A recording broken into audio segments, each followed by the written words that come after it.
जय हिंद, अखंड भारत, जय मां भारती। देखिए, आज हम इस वीडियो में बात करेंगे कि क्या जदयू में फूट होने वाली है। देखो, अगर आप बात बिहार की या बात मगध की आप हमारे प्लेलिस्ट में विजिट करेंगे तो उसमें ऑलरेडी हमने एक बार चर्चा करते हुए बताया था कि जदयू का जो आंतरिक कलह है, ठीक है, जो इंटरनल कॉन्फ्लिक्ट है, वो कहीं ना कहीं जदयू को और जो है नीचे गिरा रही है, उसका और डाउनफॉल कर रही है। एक प्रकार से कह सकते हो कि जो अभी रिसेंटली आरसीपी सिंह का जो एक वक्तव्य आया है कि जदयू एक डूबती नैया है, तो क्या वास्तविक में जदयू एक डूबती नैया और जदयू का जो है विखंडन या इसका खंड खंड होने वाला है या यह टूटने वाला है। जैसे देखो, अभी एक रिसेंटली घटना घटी, आरसीपी सिंह को एक कारण बताओ नोटिस जारी किया गया है। वो किसी सरकार के द्वारा नहीं जारी किया गया, किसी गवर्नमेंट की एजेंसी के द्वारा जारी नहीं किया गया, बल्कि उन्हीं के पार्टी के द्वारा जारी किया गया कि आपने जब आप मतलब आरसीपी सिंह जब जदयू के अध्यक्ष थे तो उस कार्यकाल के दौरान उन्होंने बहुत ही अपूज संपत्ति, चल संपत्ति का जो है एक प्रकार से संग्रह करना या बनाया जाना, मतलब एक प्रकार से संपत्ति को अर्जित करना। स्पष्ट भाषा में कहो तो कि जायदाद और प्रॉपर्टी को खरीदना, ठीक है। और खास करके एक जिक्र आता है कि 40 बीघे जमीन जो है अपना लंदा में खरीदे और बहुत सारे फ्लैट वगैरह और जो भी सारी संपत्ति उनके फैमिली के नाम से या उनके डॉटर या फिर उनके वाइफ के नाम से। तो अब जो है कारण बताओ नोटिस भेजा गया, इससे आरसीपी सिंह भड़क गए और उन्होंने जदयू से इस्तीफा दे दिया। एक समय ऐसा माना जाता था कि जदयू में आरसीपी सिंह का रुतबा जो है ना सेकंड नंबर का है। अध्यक्ष बने, राज्यसभा सांसद जो है पार्टी के द्वारा उन्हें बनाया गया और जो है फिर केंद्रीय मंत्री भी बने नरेंद्र मोदी के मंत्रिमंडल में। लेकिन मंत्री बनने के बाद जो है उनकी नज़दीकी, ऐसे कई लोग जो है ऐसा कह रहे थे कि नज़दीकी जो है बीजेपी के साथ बढ़ती जा रही है और अब वह जदयू के प्रति उतने वफादार नहीं रहे जितना वो पहले थे। और इसके साथ साथ जो और जिसने उन्हें राजनीति में लाया था या जिनके द्वारा वो राजनीति के ओर आकर्षित हुए, वह नीतीश बाबू ही थे। और नीतीश बाबू के साथ उनकी कहीं ना कहीं खटास, कहीं ना कहीं मतभेद जो उत्पन्न हुआ और वह जो है यह परिणाम निकाला कि अंत में उन्हें जो है अपनी पार्टी के द्वारा ही कारण बताओ नोटिस भेजा गया और अंत में उन्होंने जो है मतलब जदयू से, मतलब आरसीपी सिंह जदयू से जो है रिजाइन कर देते हैं, इस्तीफा दे देते हैं। ये तो एक चीज़ हो गया। तो अब सबसे बड़ी बात है कि क्या इससे जदयू पर क्या प्रभाव पड़ेंगे या आगामी जो है चुनाव में उसका क्या इम्पैक्ट होगा, या बहुत सारे ऐसे नेता जो जदयू से नाखुश हैं। क्योंकि देखो, जदयू में दो फाड़े के लोग हैं, ठीक है। एक तो वैसे लोग हैं जो चाहते हैं कि एनडीए में जदयू बनी रहे, मतलब वो बीजेपी के साथ हमेशा उनका गठबंधन रहे। क्योंकि नीतीश कुमार जो है ना पलटू चाचा की तरह कभी पार्टी बदलते रहते हैं। देखते हो अभी इफ्तार वगैरह एकदम आरजेडी के साथ एकदम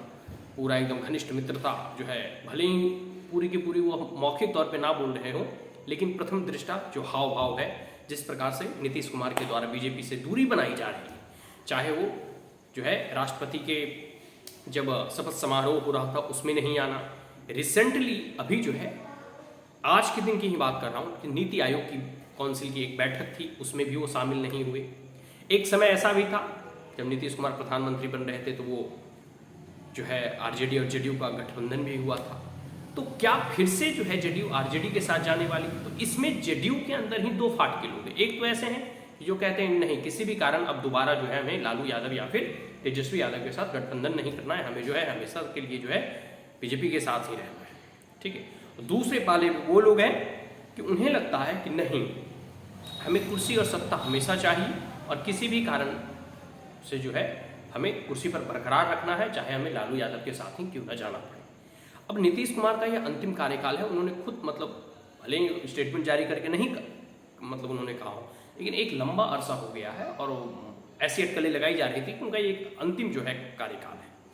लेकिन राजनीति की महत्वाकांक्षा जो होती है ना, उसमें कोई कभी भी व्यक्ति बूढ़ा नहीं होता, ठीक है, चाहे वो 70 साल का हो जाए या 90 साल का हो जाए, ठीक है। सिंहासन का जो कह सकते हैं कि लालच जो होता है वो व्यक्ति को हमेशा उसकी पकड़ बनाए रखने की चेष्टा करता है और वो कोशिश करता है। और महत्वाकांक्षा अपनी अपनी सभी की होती है, भले ही नीतीश बाबू प्रधानमंत्री ना बन सके, ठीक है, लेकिन महत्वाकांक्षा तो होगा ही कि हम मुख्यमंत्री बने रहें। तो अब उन्हें लग रहा है कि बीजेपी जो है अगली बार मतलब 2025 का जो बिहार विधानसभा का चुनाव होगा उसमें बीजेपी अपना कोई सीएम बनाएगी। स्वाभाविक सी बात है, इतने सालों तक बीजेपी ने जेडीयू को सपोर्ट किया है, तो यह तो मतलब बनता है कि आने वाले समय में जो है बीजेपी का कोई सीएम कैंडिडेट हो। अब जो है उन्हें लग रहा है, इसलिए देखते हो बीजेपी से वो बीच बीच में दूरियां बना रहे। आज एक और जो है स्टेटमेंट या कह सकते हो कि न्यूज पूरे के पूरे समाचार में सुन रहे थे कि अब जो है जेडीयू से कोई भी मंत्री केंद्र के मंत्रिमंडल में शामिल नहीं होगा। मतलब एनडीए के साथ गठबंधन रहेगा जेडीयू का, ठीक है। बिहार विधानसभा में तो जो भी मंत्रिमंडल है उसका हेर फेर या जैसे भी है वो सब चीज़ चलेगा, लेकिन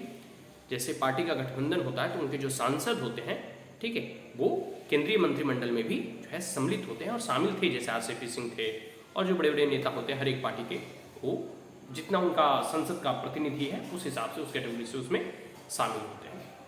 अब जो है ऐसा स्टेटमेंट मतलब न्यूज में दिखाया जा रहा था कि अब जो है जेडीयू से कोई भी मंत्रिमंडल मतलब केंद्रीय मंत्रिमंडल या मोदी जी के मंत्रिमंडल में शामिल नहीं हुआ। कहने का मतलब है कि जेडीयू अब नेशनल लेवल पे जो है साथ तो है, ठीक है, लेकिन फिर भी वो मंत्रिमंडल में सम्मिलित नहीं होगा, मतलब बाहर से ही सपोर्ट करेगा। एक चीज़ तो ये हो गया। तो अब जो ये दो फाड़ की है ना कि मतलब एक तो जो है बीजेपी के साथ रहना चाहते हैं, जेडीयू के एक घटक है, दूसरा घटक है कि जो है वो लालू यादव के साथ जाना चाहते हैं क्योंकि उनको लग रहा है कि आने वाले समय में जो है मुख्यमंत्री बीजेपी का होगा, ठीक है। तो नीतीश कुमार भी सोच रहे हैं कि हमारा क्या होगा। तो ये जो दो फाड़ है। फिर दूसरी बात है अभी जो आरसीपी सिंह का जो है इशू आया, मतलब उनको कारण बताओ जो नोटिस भेजा गया अपने ही पार्टी के द्वारा,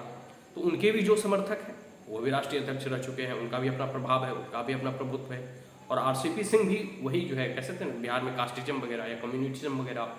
बहुत चलता है, वही कास्ट, वही इलाके, वही क्षेत्र से आते हैं जिससे नीतीश बाबू आते हैं। तो कुछ ना कुछ तो इसका इम्पैक्ट जरूर पड़ेगा, इससे कोई नकार नहीं सकता। और दूसरी बात है जिस प्रकार से जेडीयू का डाउनफॉल हो रहा है, ठीक है, जिस प्रकार से जेडीयू का डाउनफॉल हो रहा है, इससे जो है कार्यकर्ताओं में भी जेडीयू के कार्यकर्ताओं में भी हड़कंप मचा हुआ है कि अभी तो इतना सीट गिरा है। क्योंकि देखो नीतीश जी का परफॉर्मेंस, जब वो शुरुआत में सीएम बनकर आए थे तो 2-4 साल का कार्यकाल सुशासन बाबू, विकास पुरुष के नाम से जाने जाते थे, लेकिन उसके बाद जिस प्रकार से इनकी गवर्नेंस और गवर्नेंस की एक इफिशियंसी होती है उसका डाउनग्रेड होना, जिस प्रकार से करप्शन बढ़ना, पेपर लीक हो जाना, टॉपर्स को खरीद लिए जाना, इतना भ्रष्टाचार है, क्राइम है। तो अगर जैसे जैसे व्यक्ति को और कह सकते हैं ना कि शासन प्रशासन और व्यवस्था में सुधार होने चाहिए, लेकिन वैसा हुआ नहीं, तो जो भी इनकी जो इमेज थी ना वो भी डिट्रियोट हो गया, वो भी खत्म एक प्रकार से हो गया। अब जो है कोई नहीं चाहता कि अब नीतीश बाबू आने वाले समय के लिए मुख्यमंत्री बने, कोई नहीं चाहता, ठीक है। और इसीलिए अब जो है नीतीश बाबू को लग रहा है कि अगर हम बीजेपी के साथ रहते हैं तो आने वाले 2025 के बाद, और जैसे अभी बीजेपी का जो है पूरे के पूरे और हमारी पार्टी का पूरे के पूरे जो है सातों मोर्चों का जो संयुक्त एक सम्मेलन हुआ बिहार में, उसमें जो है जेपी नड्डा जी भी पहुंचे थे। उनका जो समापन समारोह जो है आदरणीय अमित शाह गृह मंत्री के द्वारा किया गया था, तो उसमें एक मंत्र दिया गया है कि 200 सीटों पर जाकर जो बड़े बड़े लीडर्स वो वहाँ निवास करेंगे, लोकल कार्यकर्ताओं से कह सकते हो कि मिलेंगे, वहाँ से फीडबैक लेंगे, उसके बाद अपनी तैयारी आगे जारी रखेंगे। हालांकि बीजेपी के द्वारा और हमारी पार्टी के द्वारा कहा गया है कि आगामी जो चुनाव होंगे, चाहे